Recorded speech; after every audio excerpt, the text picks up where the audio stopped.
Bonjour à tous, bienvenue dans ce décryptage de l'actualité crypto du lundi. Donc sans plus attendre, on va parcourir ensemble les actualités qui ont marqué la semaine dernière. Hop là.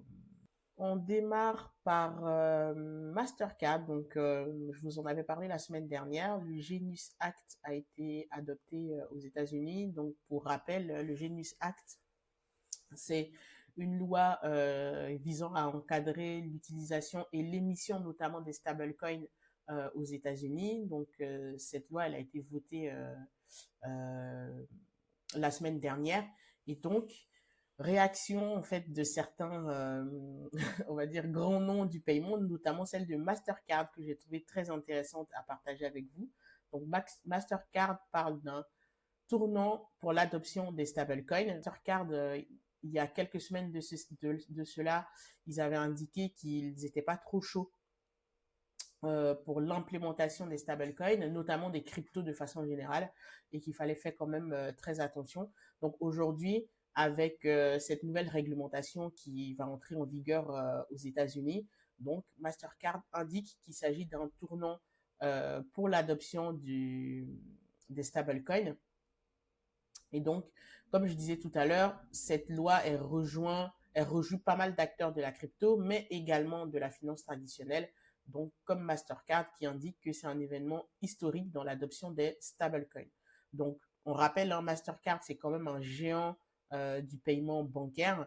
Donc, ils se disent aujourd'hui prêts à accompagner leurs clients dans cette nouvelle ère et il se pourrait bien que nous ayons droit à une carte une carte Mastercard spéciale stablecoin. Ben, en tout cas, on va suivre de très près ce sujet, mais on voit que les acteurs de la finance traditionnelle, eux aussi, sont au taquet pour pouvoir intégrer les stablecoins. En parlant de géants de la finance, eh bien, on a Western Union qui envisage la création de son stablecoin également. Donc, tout comme les géants de la finance, Western Union semble décider à ne pas se laisser distancer par les nouvelles technologies financières. L'entreprise explorerait en effet déjà l'intégration des stablecoins à son infrastructure. Donc ça, c'est logique quand on sait aujourd'hui que tous les transferts d'argent notamment des diasporas vers leur pays d'origine passent par Western Union et que les stablecoins sont un concurrent direct parce que ça permet de transférer de l'argent de façon beaucoup moins chère et de façon efficace, beaucoup plus rapide, notamment sans besoin même en fait d'avoir une carte d'identité ou un compte bancaire. Donc c'est la suite logique que c'est normal que Western Union aussi s'intéresse à ce sujet-là. Donc on peut lire ici le PDG souligne que les stablecoins présentent des opportunités uniques. Ils louent ainsi leur capacité à effectuer des transferts internationaux rapides et à être converti facilement avec des vraies espèces, mais aussi à être une réserve de valeur pour des utilisateurs subsidiés dans des économies fragilisées.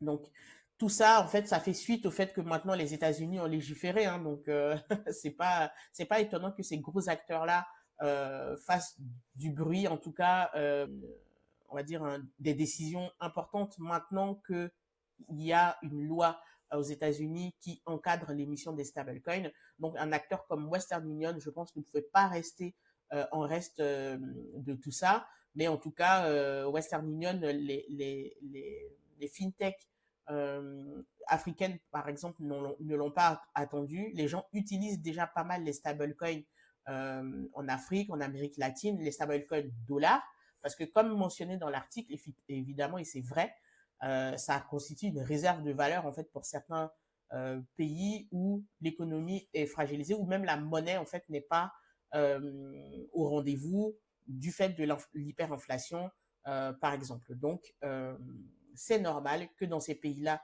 les stablecoins soient beaucoup utilisés. Et donc, on se rend compte ici que Western Union ne veut pas manquer une part du gâteau. Donc, en parlant d'entreprises qui ne veulent pas manquer les parts du gâteau, eh bien, on a JP Morgan, donc JP Morgan Chase, qui se dit prêt à accorder des prêts adossés à des crypto-monnaies, signalant un possible changement de cap dans la manière dont les banques américaines perçoivent les actifs numériques. Donc, on se rend compte que ça bouge beaucoup, en tout cas outre-Atlantique, et que les banques, même les plus grosses d'entre elles, sont en train de shifter et de proposer pas mal de services autour des crypto-monnaies. Donc, on peut lire ici, ce développement intervient après les récentes déclarations de JP Morgan exprimant son intérêt pour les stablecoins. Donc, encore les stablecoins qui reviennent. Donc, sachant que le PDG de JP Morgan, Jamie Dimon, avait beaucoup critiqué les crypto-monnaies. Récemment, en fait, on voit que son avis a beaucoup changé. Donc, le PDG, JP Morgan, a affirmé que la banque comptait s'impliquer dans les stablecoins afin de comprendre et de maîtriser cette classe d'actifs. Donc, on peut lire également ici que ces propos surviennent alors que Citigroup, l'un de ses concurrents, a annoncé l'intention d'entrer dans la course au stablecoin. Donc, pas mal de banques sont dans la course au stablecoin, des entreprises comme Western Union aussi. Donc, voilà, lors d'une conférence téléphonique post-résultat, la PDG Jane Fraser a indiqué que la banque envisageait d'émettre un stablecoin destiné au paiement. Donc, les paiements, c'est un sujet qui revient avec les stablecoins parce que les entreprises ont commencé à comprendre que les stablecoins étaient très, très, très intéressants dans le domaine du paiement. Ensuite, on a aussi une grande banque. Comme je vous disais, c'est, on va dire, l'ère des banques. Donc, on a une grande banque qui s'appelle PNC Bank. C'est une des grandes banques aux États-Unis qui propose, non pas cette fois de créer son propre stablecoin, mais plutôt un partenariat stratégique avec Coinbase. Coinbase, qui est une grande plateforme, la plus grande plateforme américaine d'achat et de vente de crypto. Donc, de fournir des solutions d'actifs numériques pour ses clients bancaires et investisseurs institutionnels. Donc, c'est un espèce de crypto as a service mis en place par Coinbase qui sera utilisé par PNC pour proposer l'achat et la vente de crypto-monnaies à ses clients institutionnels. Donc, c'est pas la seule banque à faire ça. En Europe, on a aussi Fortuneo. Donc, Fortuneo, qui est une filiale du Crédit Mutuel. Crédit Mutuel qui, je vous le donne en mille, a aussi critiqué les cryptos il y a de cela quelques temps. Donc, Crédit Mutuel, via sa filiale Fortuneo, donc la néobanque, qui revendique presque 1,5 million de clients, va proposer, en tout cas explore le lancement d'achat et de vente de crypto-monnaies en passant par Bitpanda en marque blanche. Donc, voilà. Ils indiquent ici que c'est un sujet qui est devenu important. Donc, les banques se rendent compte que le sujet des crypto-monnaies est important. C'est plus un sujet, en fait, qui est réservé à des geeks, en fait, dans leur chambre, mais c'est plutôt un sujet important. Donc, les projets de Fortuneo interviennent dans un contexte où de nombreuses banques accélèrent sur les actifs numériques, alors que le Bitcoin et d'autres actifs sont à des niveaux records. Le Bitcoin a récemment dépassé les 120 000 $, plus précisément les 123 000 $. Donc, les cryptos sont encore un sujet périphérique pour les fintechs et les banques, mais elles créent toutes des offres, même petites, parce que c'est devenu important. Donc, filiale de la Société Générale, propose depuis quelques semaines à ses clients d'investir dans des ETP Bitcoin de BlackRock et CoinShares et vient d'obtenir sa licence MiCA en France. Donc, toujours selon nos informations, la première banque en ligne de France envisage également d'élargir ses services à l'achat et à la vente de crypto-actifs en direct. Donc, d'autres banques, comme la Deutsche Bank ou BPCE, via sa filiale Exact, s'apprêtent également à permettre à leurs clients d'acheter et de vendre des crypto-actifs. Cela met du temps, mais ça avance, confirme un proche de la banque française. Donc, en tout cas, ça confirme en tout cas ce qu'on peut percevoir quand on lit l'actualité dans ce domaine. Les banques s'y mettent aux États-Unis, mais également en France, en Allemagne, en Espagne, avec BBVA aussi qui a fait des annonces il y a quelques semaines. Donc, les banques se mettent largement aux cryptos. Et là, on parle des banques de détail, mais il y a également les banques centrales. Donc, ici, on peut lire que la banque centrale tchèque a acheté 18 millions d'actions Coinbase au Q2 pour s'exposer aux cryptos. Donc, si vous vous souvenez, enfin, cette banque-là avait annoncé il y a quelques mois de cela qu'elle voulait constituer une réserve stratégique en Bitcoin. Bien sûr, la Banque centrale européenne s'est fortement opposée à cela. Mais aujourd'hui, on peut lire que la Banque centrale tchèque ne s'est pas laissée compter et qu'ils ont annoncé qu'ils ont acheté pour 18 millions de dollars d'actions Coinbase. Donc Coinbase qui est en réalité un proxy pour s'exposer aux cryptos. Donc un proxy, c'est une entreprise qui opère dans le secteur de la crypto ou qui détient des crypto-monnaies et donc des institutions qui ne peuvent pas ou qui ne veulent pas s'exposer directement aux cryptos, même si elles ont bien envie d'avoir les rendements liés à ces actifs, vont alors acheter les actions de ces entreprises. Donc, on a la même chose pour MicroStrategy, qui est largement présent dans des fonds tels que le fonds souverain norvégien, qui est présent en fait au niveau de la Banque nationale suisse.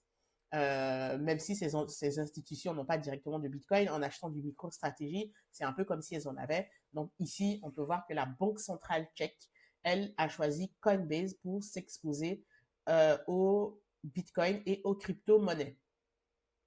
Donc, en parlant de proxy, Bitwise a sorti un rapport dernièrement qui indique des métriques autour des fameuses Bitcoin Treasury Company, ou en tout cas ces entreprises qui détiennent du Bitcoin dans leur bilan.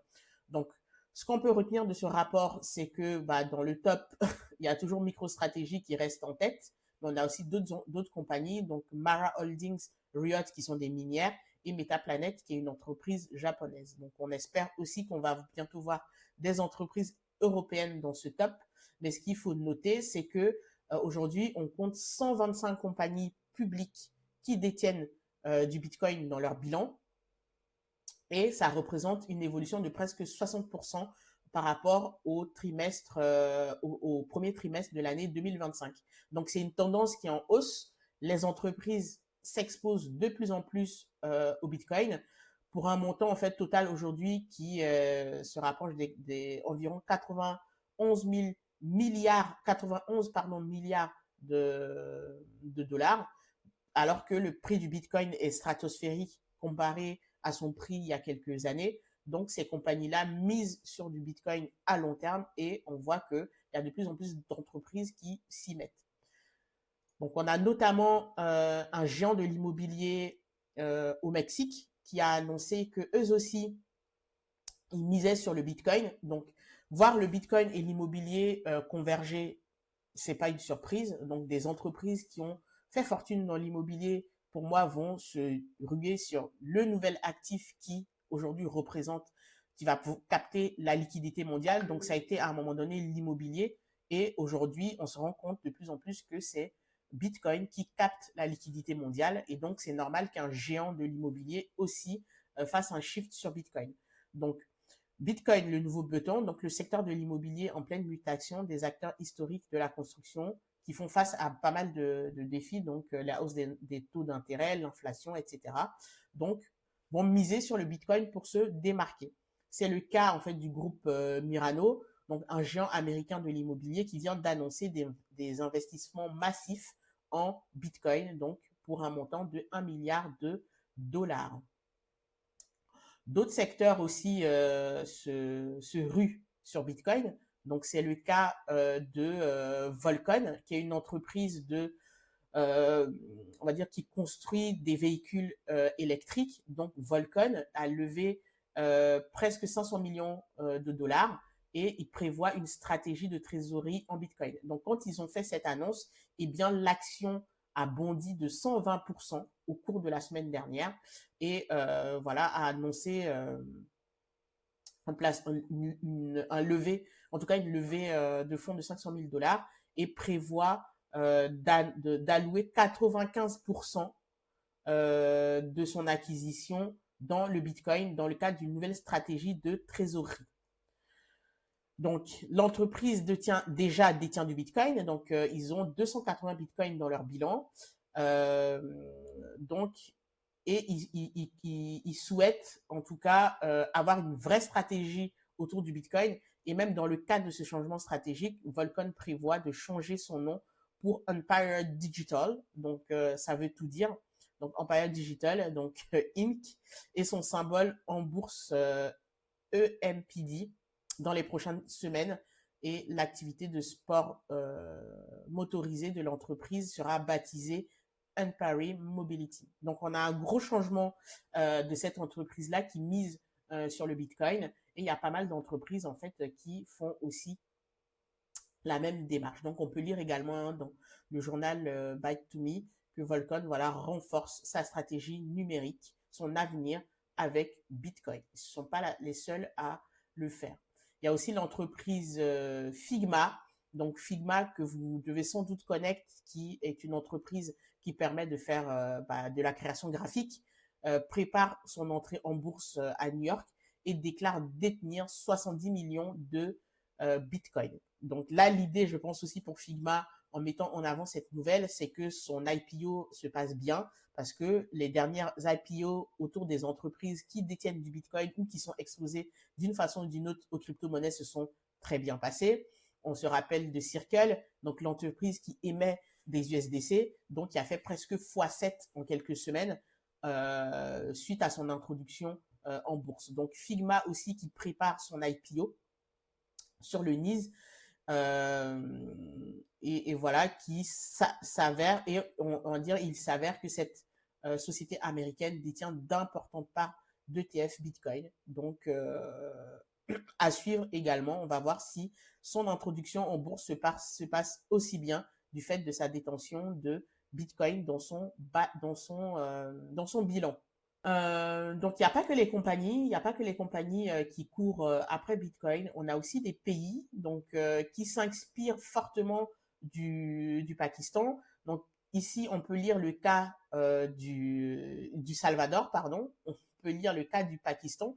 Donc le Pakistan a annoncé il y a quelques semaines vouloir avoir une stratégie de minage de Bitcoin qui est basée sur les surplus d'énergie. Bien évidemment, le FMI s'est opposé à cette décision, mais le Pakistan poursuit son exploration. Donc, ils ont rencontré il y a de ça quelques jours Naïd Boukele. Donc, c'est le président de la commission, on va dire, il dirige en fait une commission autour des crypto-monnaies au Pakistan. Donc, il a rencontré Naïd Boukele et les sujets qui ont été abordés, eh bien, une réserve stratégique de Bitcoin, le sujet du minage de Bitcoin et des ressources d'énergie et bien évidemment l'éducation autour de Bitcoin pour la population. Donc on voit que le Pakistan continue sa course au Bitcoin. Les injonctions du FMI ne les ont pas arrêtées. Donc on peut lire ici donc, dans l'article que le Pakistan s'inspire de la stratégie Bitcoin du Salvador. Donc le Pakistan qui commence tout juste à s'ouvrir aux actifs numériques tout en étant sous le coup d'un programme de près de 7 milliards auprès du FMI jusqu'en 2027, voit l'expérience du Salvador comme un modèle possible pour adopter Bitcoin à l'échelle nationale. Donc on lisait récemment que le Bhoutan également avait une stratégie d'adoption de Bitcoin. Et là, on lit que maintenant, c'est le Pakistan aussi qui, en s'inspirant du Portugal, veut mettre un pied aussi là-dedans. Donc, il y a de plus en plus de pays qui envisagent d'avoir une stratégie nationale autour du Bitcoin, qui l'ont déjà même mis en place. Donc, ça ne fait qu'évoluer, malgré le fait que le FMI s'oppose, bien évidemment, à tout ça. Donc, on peut lire ici que le FMI s'oppose au projet de minage de Bitcoin du Pakistan. Début juillet, le FMI a exprimé ses inquiétudes face au projet pakistanais visant à utiliser le surplus d'électricité pour alimenter des opérations de minage de crypto-monnaies. L'organisation a rejeté une proposition qui prévoyait des tarifs subventionnés pour les industries énergivores, notamment le minage de Bitcoin. Bien que le Pakistan dispose pourtant de surplus électrique durant certaines saisons, notamment en hiver, mais le FMI craint que de telles subventions ne déséquilibrent le marché de minage.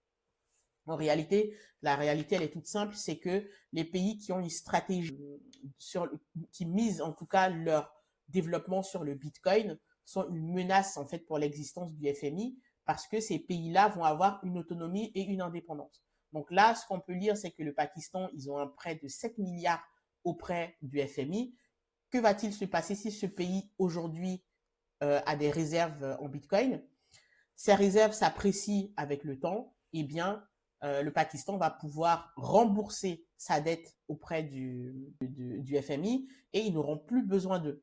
D'autres pays vont aussi copier ce modèle et ainsi de suite. Le FMI, en fait, va avoir sa raison d'être disparaître parce que les pays, entre guillemets, nécessiteux, comme le Salvador, le Pakistan et même les pays africains, si ceux-ci, en fait, se réveillent et se mettent aussi à avoir des stratégies nationales de Bitcoin, eh bien, le FMI pourrait tout simplement disparaître parce que ces pays-là n'auraient plus besoin de prêts pour se financer, sachant que ces prêts-là sont adossés au dollar. Donc, le FMI est un moyen de contrôler en fait les politiques dans ces pays-là. Donc, c'est un danger pour le FMI, le fait qu'on ait des pays qui ont trouvé une ressource qui est le Bitcoin, qui pourrait leur permettre en fait de sortir de l'asservissement monétaire. Donc, c'est normal que le FMI mette en garde et essaie de dissuader ces pays-là d'aller vers le Bitcoin.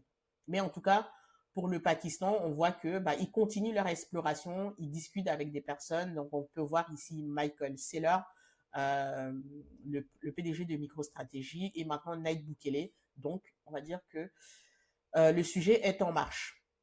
D'autres pays qui ont des stratégies de Bitcoin, on peut citer